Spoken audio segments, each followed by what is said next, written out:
up, guys? How are you? Welcome into the Sunday morning edition of the Daily Juice podcast right here on BettingPros.com, on the BettingPros YouTube channel, and wherever you get your podcast. This podcast every morning being brought to you by BetMGM.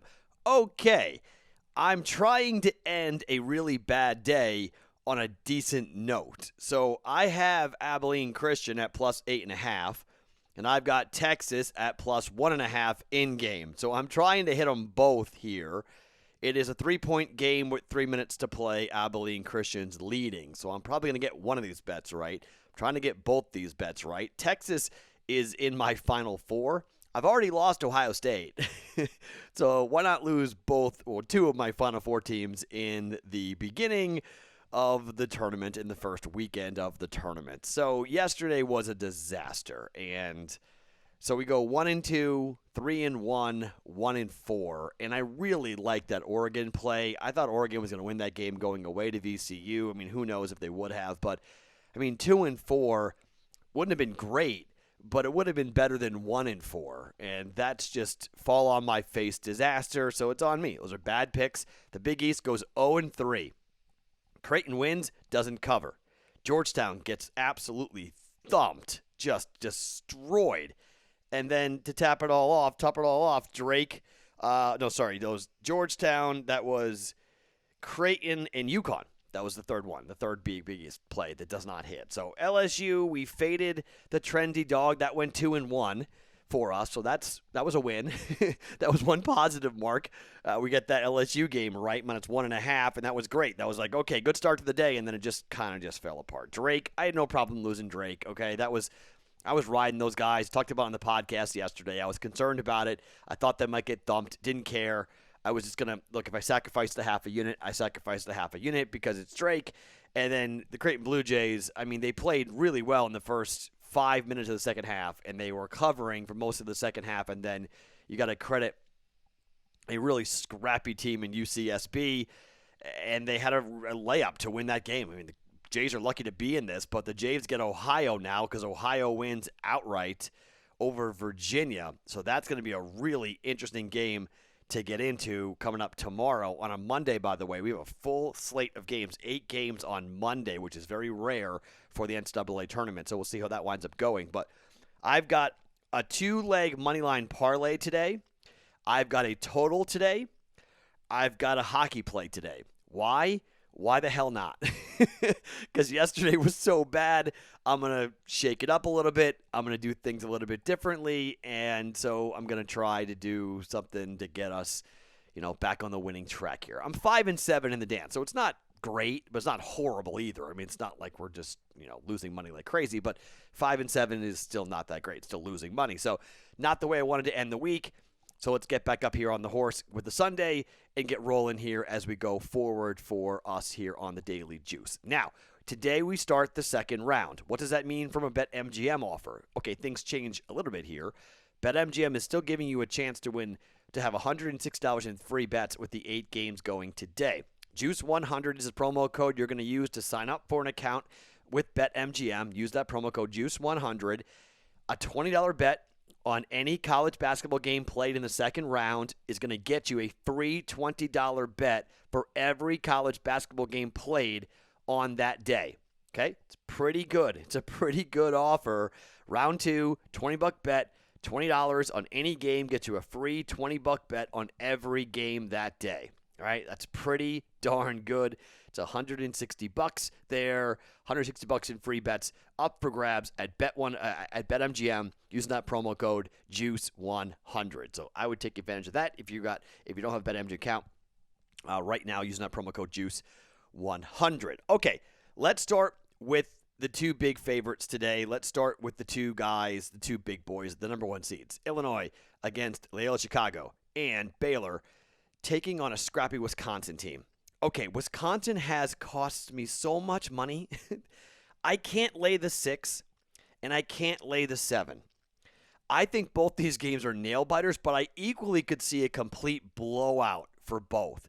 I can see Baylor taking apart Wisconsin and just reverting back to Baylor for a month ago, and it's go time, and they just use their physicality to push around Wisconsin. They hit threes, and they run with their athletes, and Wisconsin has absolutely no answer for Baylor. Easy.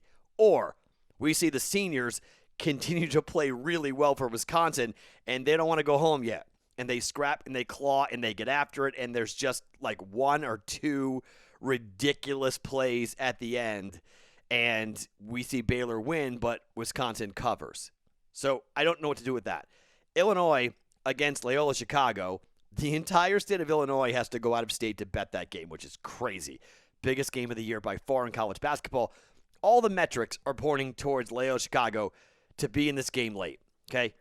I'm just really concerned about Coburn. I'm really concerned about DeSomu. I'm kind of like, what happens here? What are we looking at here from a powerhouse team that I've got winning it all in a game that will have major recruiting implications? The efficiency numbers for the Ramblers off the charts, just really impressive. The guard play for Illinois is incredible. The depth, you better believe this, okay? If Illinois can destroy Loyola Chicago, they will try to. Okay? They will try to run them off the court and kill them by 30 if they can. I don't know if they can. Okay? I just think Illinois wins. I don't know by how much. And I don't know Baylor. I don't know by how much. At Circus Sports here in Vegas tonight, parlaying on the money line, Illinois and Baylor just to win, I got minus 118 odds. I think that's pretty good. I don't like parlaying, but I think both one seeds win. I don't think we're going to see a one seed get knocked out. I just don't see a one seed getting bounced. So I'm going to go with Illinois. I'm going to go with Baylor. Parlaying money line together, minus 118, half a unit. Might be a stupid play, but I just want to have, I don't like parlaying. You guys know that. But I just think both teams are going to win. I can just make a case for both dogs to cover, and I just want to get a W out of this, right? I just maybe I'm taking the easy way out. Maybe it's a trap because maybe it should be bigger odds than minus 118. Maybe Illinois, Chicago wins. Maybe Wisconsin wins. A one seed. I mean, two seeds have gone down already. Ohio State's gone down. I mean, Texas is a 3 seed. They look like they're going to go down. Okay, Alabama got pushed a little bit by Iona. I don't know. I'm taking the one seeds to win here to advance to the Sweet 16. Okay, so barring another crazy one seed getting knocked out, the number one seed overall is Baylor, but the number 2 seed is Illinois overall. Northern Iowa 10 years later, are we doing it again here with another crazy game, crazy win? I'm just going to take Illinois to win, Baylor to win, moneyline parlay. Play number 1, half unit. Play number 2.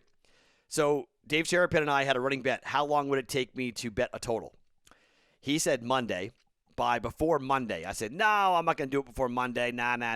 Yeah, I did today. So Florida and Oral Roberts. Total's 148 and climbing. I told you guys in the Discord channel I was playing this because if you wanted to jump on it before it rose up, to jump on it. 148 for Oral Roberts and Florida. So Oral Roberts is 16-8 to the over. Florida's 11-12-1 to the over. But Oral Roberts averages about 75 possessions per game over the last 3 games for them.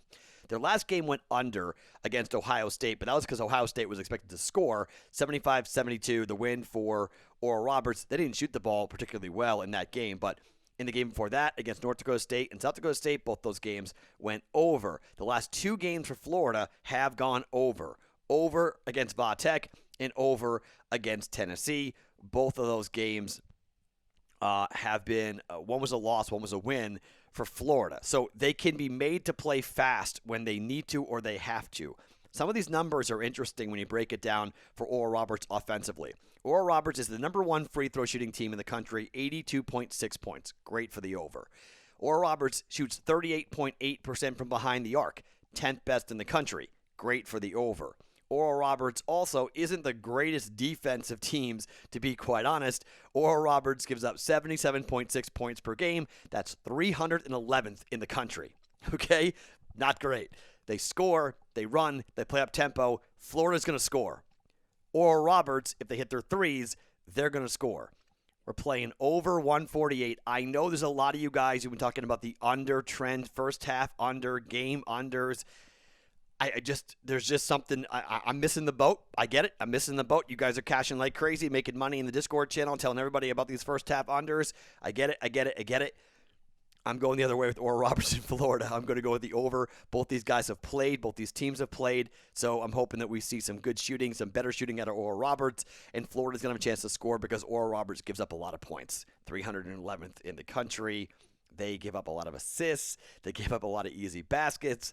They are they give up 49% on 2-point percentage, and they gave up 35.6% on 3-point percentage. That is almost exactly what Florida hits on the season for three. Florida hits 35.7. They give up 35.6. So expect Florida, if they just shoot their average from behind the arc, to have a bunch of threes.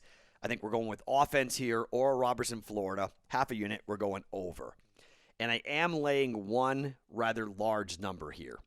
Houston against Rutgers. Look, I was dead wrong about the Pac-12. Okay, Pac-12, just incredible. Incredible run. 5-0. Incredible run.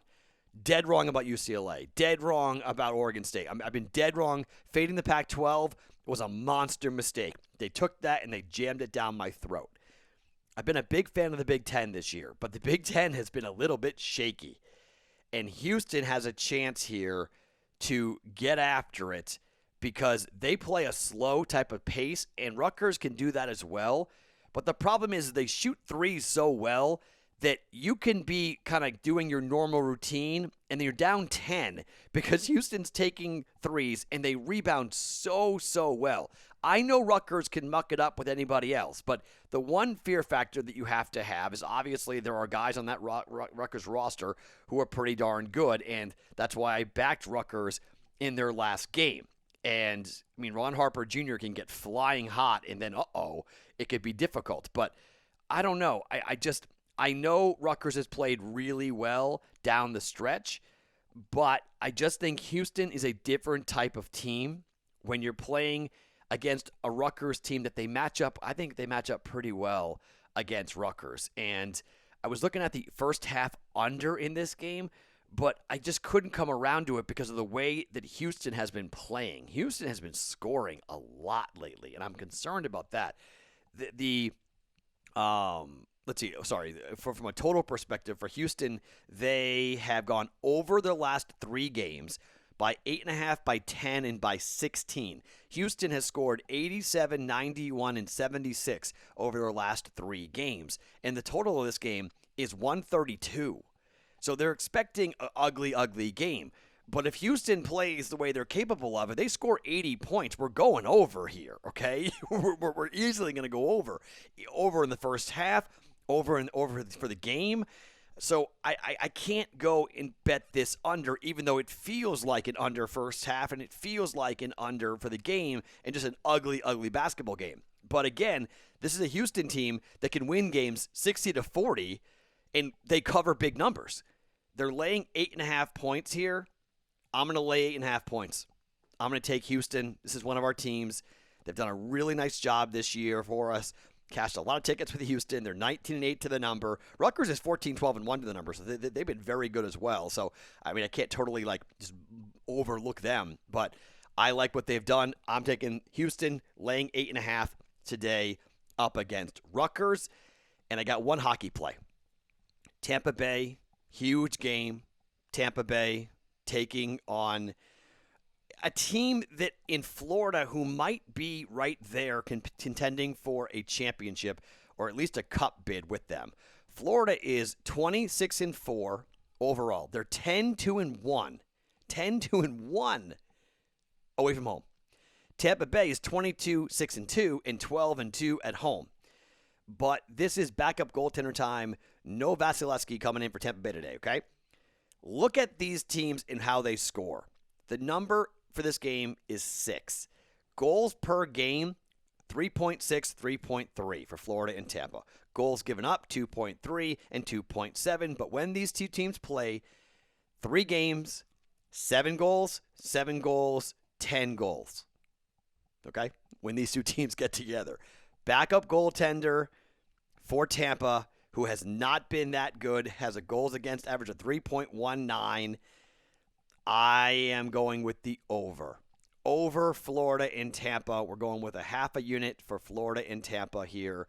Over 6 goals. Minus 120 is what I got from a juice perspective. Like I've told you guys before, this is where you got a I think that 6 is a good number because the push potential is pretty high. So you rarely ever see 5. When I see 6, I tend to like betting 6. I like betting over or under, but I like betting over 6 because you get the 6 and it's a push. So there's a push potential there. Okay. So before we wrap here, real quick, you might get play-by-play out of me here. I may go back to my old play-by-play days.